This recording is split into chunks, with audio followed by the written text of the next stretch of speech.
किसी के मन की बातें पढ़ने के लिए आपको 3 तरीके पता होने चाहिए। ये तरीके सीखना बहुत महत्वपूर्ण है। इन तरीकों को सीखकर आप आसानी से समझ सकते हैं कि कोई कैसा सोच रहा है। तो आइए, मैं आपको गौतम बुद्ध की एक कहानी सुनाता हूं जो आपको दूसरों के मन को पढ़ने के तरीके सिखाएगी। बहुत समय पहले की बात है। एक छोटे से गांव में 2 भाई थे। बड़े भाई को अंधा था, इसीलिए वह हमेशा घर पर ही रहता था और छोटे भाई खेती करता था। हालांकि खेतों में बहुत सारे जानवर थे और उनके कारण पूरी कृषि बर्बाद हो रही थी। इससे छोटे भाई को बहुत परेशानी हो रही थी।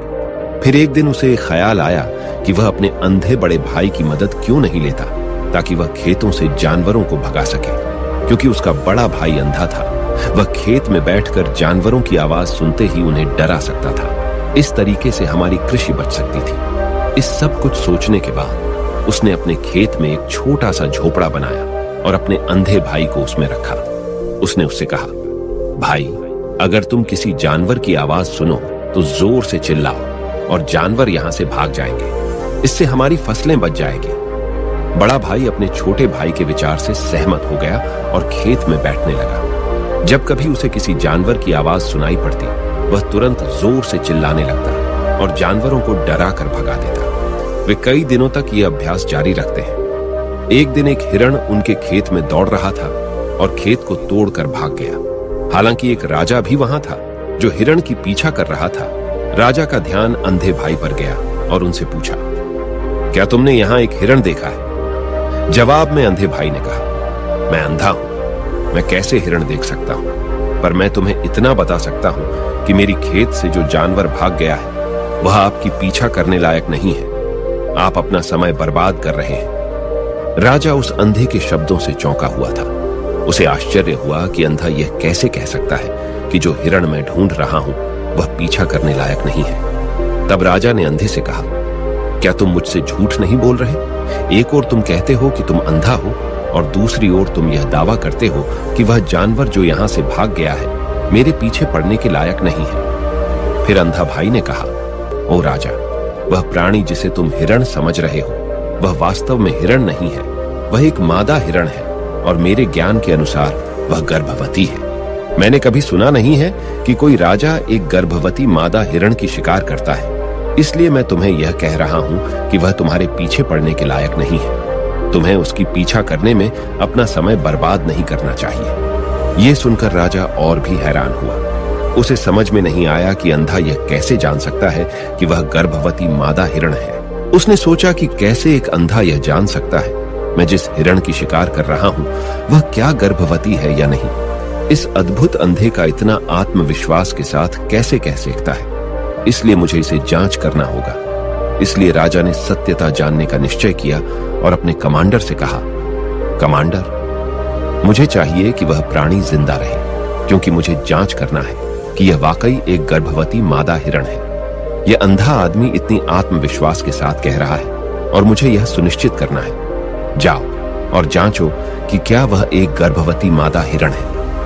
राजा के आदेश पर कमांडरों ने हिरण को पा करने के लिए चला गया।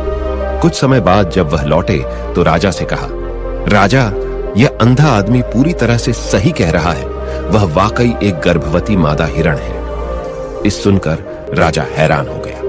उसे समझ में नहीं आया कि यह अंधा आदमी कैसे जान सकता है कि वह गर्भवती मादा हिरण है। राजा के मन में कई सवाल उठे। आखिरकार राजा ने इस पर पूरी तरह से समझौता करने का निश्चय किया और अंधे से कहा, सुनो, मुझे यह नहीं पता कि तुम सचमुच अंधे हो या नहीं, लेकिन मैं तुमसे एक सवाल पूछने आया हूं। क्या तुम मेरे सवाल का सही जवाब दोगे? जवाब में अंधे ने कहा, राजा, आप मुझसे जो भी पूछना चाहेंगे मैं आपको सच्चाई से जवाब दूंगा। राजा ने कहा, देखो, एक और तुम कहते हो कि तुम अंधे हो और दूसरी तरफ तुमने मुझे कहा कि मैं जिस जानवर की मैं पीछा कर रहा था, तुम कहते हो कि वह गर्भवती मादा हिरण है और साथ में तुम्हें यह भी पता लगाता है कि तुम्हारे खेतों में जानवर कब आते हैं और कब जाते हैं। तुमने यह सब कैसे अनुमान लगाया? तब अंधा आदमी ने समझाया, सर, जब आप उस मादा हिरण की पीछा कर रहे थे तो उसकी गति और दौड़ते हुए आवाज से ही मुझे पहले से ही समझ आ गया था कि यह हिरण है और मेरी खेत की बांध काफी छोटी थी, उसकी ऊंचाई ज्यादा नहीं थी। अगर यह सामान्य हिरण होती तो वह आसानी से उस बांध को पार कर सकती थी, लेकिन वह हिरण ने उस बांध को तोड़कर भाग लिया था, और यदि वह बांध पार करने की कोशिश करती तो उसके संतान को खतरा होता। इसलिए मुझे समझ में आ गया कि वह गर्भवती है। इस व्याख्या को सुनकर राजा अंधे के विशेष ज्ञान और कौशल को देखकर चौंके हुए हैं। वह समझता है कि यह व्यक्ति अंधा होने के बावजूद अनोखी जानकारी और क्षमताओं से संपन्न है। राजा इसका लाभ उठाने का निश्चय करता है और अंधे से एक और सवाल पूछता है। राजा कहते हैं, तुम बुद्धिमान हो और तुम्हारी कई बातों की गहरी समझ लगती है। आज मैंने तुम्हें यहां बुलाया है ताकि जान सकूं कि मेरी पत्नी मेरे प्रति विश्वासी है या नहीं। अंधा आदमी जवाब देता है, ओ राजा, ऐसा सवाल कैसा है? आपका विवाह कई सालों से चल रहा है और अब आप ऐसी बातें जानना चाहते हैं। ऐसे सवाल आपके मन में क्यों उत्पन्न हो रहे हैं? हालांकि राजा कहता है, तुम्हें इस सवाल का जवाब देना होगा। अगर तुम मुझे उत्तर नहीं दोगे तो मैं तुम्हें मृत्यु दंड से सजा दूंगा। राजा की धमकी सुनकर अंधा कहता है, बहुत अच्छा, मैं तुम्हें तुम्हारे सवाल का जवाब दूंगा। ओ राजा, अगर तुम इस सवाल का जवाब चाहते हो तो तुम्हें मेरी एक सेवा करनी होगी। राजा पूछता है, मुझे बताओ, मुझे क्या करना होगा?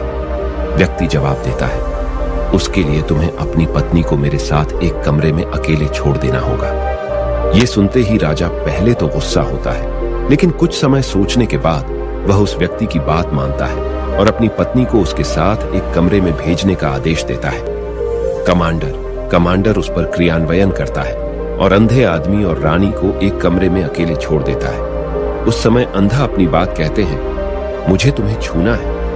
ये सुनते ही रानी बहुत गुस्से से भरी हो जाती है और अंधे को पीटने लगती है, कभी हाथों से तो कभी पैरों से और कभी पूरी ताकत से। वह उसे बेहद बेरहमी से पीटती है। बाद में किसी तरह अंधा अपनी जान बचा लेता है और राजा के पास जाता है। उसने राजा से कहा, ओ राजा, आपकी पत्नी विश्वासी नहीं है। इस सुनते ही राजा बहुत गुस्से से भरकर अपनी तलवार निकालता है और सीधे अपनी पत्नी के पास जाता है। उसने उससे गुस्से में कहा, रानी, आज मैं तुमसे एक सवाल पूछूंगा और तुम्हें सच्चाई से जवाब देना होगा। अगर तुमने झूठा बोला तो मैं तुम्हारा सर तुरंत अलग कर दूंगा। फिर उसने पूछा, मुझसे कहो, क्या तुम विश्वासी हो या नहीं? इस पर रानी ने कहा, ओ राजा, तुम मुझे मार दो, लेकिन मैं विश्वासी नहीं हूं। राजा बहुत खुश हुआ क्योंकि वह सब कुछ जो अंधे ने कहा था वह पूरी तरह से सच था। इस सुनते ही राजा तत्काल अंधे के पास जाता है और पूछता है, तुमने कैसे जान लिया कि मेरी पत्नी विश्वासी नहीं है? अंधा उत्तर देता है, ओ राजा, यह काफी सरल है। मैंने आपकी पत्नी से कहा कि मैं उसे छूना चाहता हूं और वह इतनी रोष में आ गई कि मुझे मारने लगी। वफादार औरत कैसे किसी अन्य पुरुष को छू सकती है? जब मैंने उससे कहा कि मैं उसे छूना चाहता हूं, वह मुझे इनकार कर सकती थी, लेकिन उसने मुझे मारना शुरू कर दिया और उस प्रक्रिया में उसने मेरे पूरे शरीर को छुआ। अब तुम मुझसे बताओ, इस प्रकार की औरत विश्वासी कैसे हो सकती है? राजा कहता है, तुम बहुत बुद्धिमान हो। ठीक है, तो चलो आगे बढ़ते हैं। उसके बाद वह जोर से कहता है, एक और सवाल का सही जवाब दो और मैं तुम्हें यहां से जाने दूंगा। राजा फिर पूछता है, मुझे बताओ, क्या मैं सचमुच मेरे पिता का बेटा हूं या किसी और का? इस पर अंधा आदमी उत्तर देता है, ओ राजा, इससे तुम्हारा क्या लेना देना है? चाहे आपके माता पिता कौन हो, आप इस राज्य के राजा हो, तो इस सवाल को छोड़ दो। लेकिन राजा जिद करता है, नहीं नहीं, मुझे इस सवाल का सटीक जवाब चाहिए, वरना यह सवाल मुझे हमेशा परेशान करेगा। इसलिए मैं सच्चाई जानना चाहता हूं। अगर तुम सही जवाब दोगे तो मैं तुम्हें यहां से जाने दूंगा। अंधा आदमी उत्तर देता है, ओ राजा, मेरे लिए इस सवाल का उत्तर देने के लिए तुम्हें अपनी मां के पास जाने की कोई आवश्यकता नहीं है। मैं अभी बता सकता हूं कि तुम किसके बच्चे हो, लेकिन उससे पहले मैं चाहता हूं कि तुम मुझसे वादा करो कि तुम मुझसे गुस्सा नहीं करोगे। राजा कहता है, हाँ, मैं वादा करता हूं कि मैं गुस्सा नहीं करूंगा। फिर अंधा आदमी जवाब देता है, ओ राजा, मैं तुम्हें बताने की आवश्यकता नहीं है कि तुम सचमुच अपने पिता के बच्चे हो। मैं तुम्हें अब बता दूं कि तुम मेरे स्वामी, राजा और परमेश्वर के पुत्र हो। मैं वादा करता हूं कि मैं आपसे गुस्सा नहीं होऊंगा। फिर अंधा राजा से कहता है, तुम सचमुच अपने पिता के बच्चे हो, लेकिन तुम एक कंजूस व्यापारी की छाया में भी हो।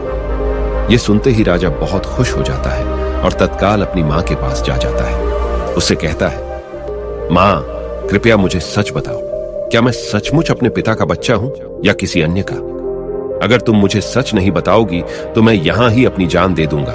मुझे सच बताओ क्या है। राजा की मां कहती है, पुत्र, तुम सचमुच अपने पिता का बच्चा है, लेकिन तुम एक कंजूस व्यापारी की छाया में भी हो। जब मैं नहाकर अपनी आवश्यकता अनुसार देख रही थी तो मैंने तुम्हारी ऊपर कंजूस व्यापारी की छाया देखी। ये सुनते ही राजा बहुत खुश हो जाता है और तत्काल ही अंधे के पास लौटता है।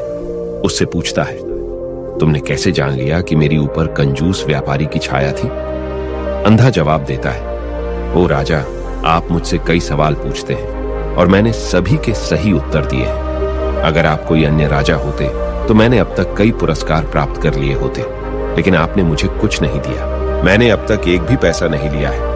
इसी से मैंने अनुमान लगाया कि आप बहुत कंजूस हैं। यह सुनकर राजा हंसते हुए कहता है, जो भी तुम मांगोगे मैं जरूर दूंगा, लेकिन मुझे बताओ, तुम कैसे जान लेते हो क्या सही है और क्या गलत, और तुम इतने सटीक और निष्कलंक उत्तर कैसे दे सकते हो? अंधा आदमी कहता है, ओ राजा, मैं प्राकृतिक रूप से अंधा हूं। अगर मेरी आंखें होती तो मैं किसी के विचारों को आसानी से समझ सकता। मन का अपनी भाषा होती है और इस भाषा को किसी के शरीर की क्रियाओं में देखकर समझा जा सकता है। व्यक्ति की आंखों, होंठों, काम करने के तरीके और उनकी गतिविधियों को देखकर हम समझ सकते हैं कि उसके मन में क्या चल रहा है। इस पर आधारित हम किसी की विचारों को जान सकते हैं। लेकिन मैं अंधा हूं, इसलिए मुझे क्रियाओं के माध्यम से जानना पड़ता है। अगर मुझे कुछ जानना होता है तो मैं अगले व्यक्ति को कार्य सौंपना पड़ता है। देखना होगा कि वह कैसे काम करता है और उसके आधार पर मैं समझ सकता हूं कि उसके मन में क्या चल रहा है। इस सुनते हुए राजा पूछता है, क्या इसका मतलब है कि मैं भी किसी के विचारों को जान सकता हूं? इस पर अंधा आदमी कहता है, बिल्कुल, आप भी किसी के विचारों को समझ सकते हैं, लेकिन उसके लिए आपको पहले अपनी आत्मा पर काम करना पड़ेगा, और वह काम है अपनी मानसिकता को शांत करना, अपनी मानसिकता को वर्तमान में लाना। इसके लिए आज मैं आपको 3 तरीके बताऊंगा, और ये 3 तरीके बहुत ही सरल और आसान हैं। लेकिन राजा, इससे पहले आपको एक चीज करनी होगी, अपनी मानसिकता को संकेंद्रित करें। हम जब अपनी मानसिकता को संकेंद्रित करते हैं तब हम दूसरों के विचारों को समझ सकते हैं, क्योंकि वह व्यक्ति वर्तमान में सोच रहा है और हमें भी अपनी मानसिकता को वर्तमान में लाना होगा, तभी हम उनके विचारों को समझ सकते हैं।